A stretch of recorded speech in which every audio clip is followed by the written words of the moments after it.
నా పుట్టుక కారాగారంలో జరిగింది. నేను ఈ భూమి మీద అడుగు పెట్టకముందే నన్ను చంపాలని చూశారు.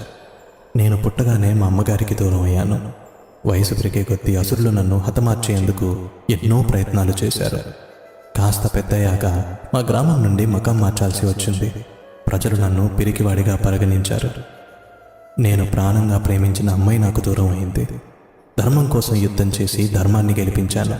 కానీ ఎంతోమంది మరణానికి కారణం నేనని నిందించబడి శపించబడ్డాను. శాపం కారణంగా నా వంశం మొత్తాన్ని కోల్పోయాను.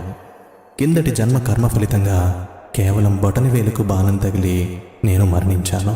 ఇంత జరిగినా నేనెప్పుడు ఫిర్యాదు చేయలేదు, ఎప్పుడూ ఎవరి చెడు కోరుకోలేదు.